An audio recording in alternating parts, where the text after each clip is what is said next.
Season 1 of Making Musicals begins as no podcast probably has before. In the bathroom of an airplane, recording a memo on my phone at 30,000 feet.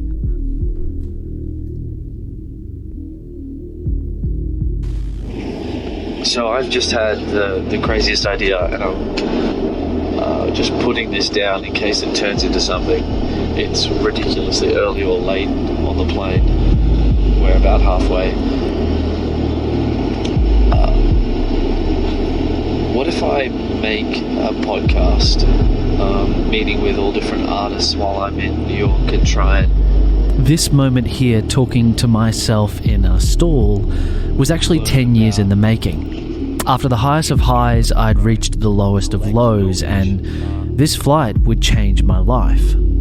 It was the beginning of a journey to understanding all of my choices, all the good and bad that had happened so far. I was about to discover just how lost I had become and uncover a recipe that would help me fulfill my dream, to achieve what felt to me impossible. To see my musical on stage. 10 years of work for one musical. And the podcast that made it all happen.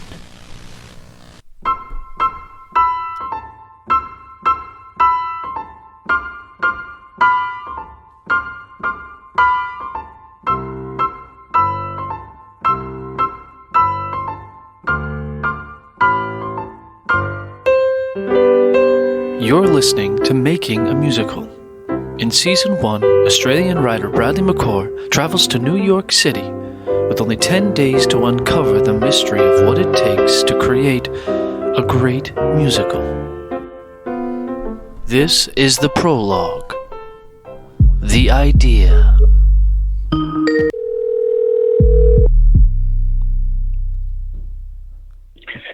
Hello, sir.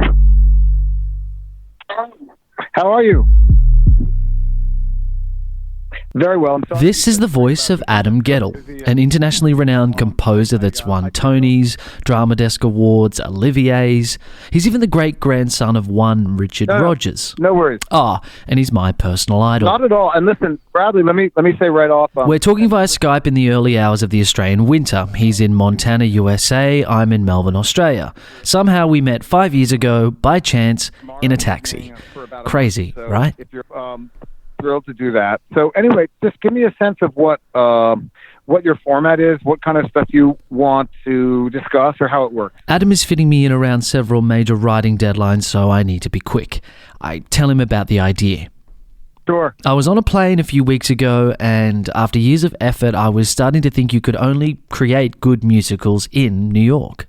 Yeah. See, I'd always wanted to be a part of growing the industry in my hometown of Brisbane, Australia, but, what if it just isn't possible? What if it's called the great American art form for a reason, and all this time I'm thinking, Adam scored...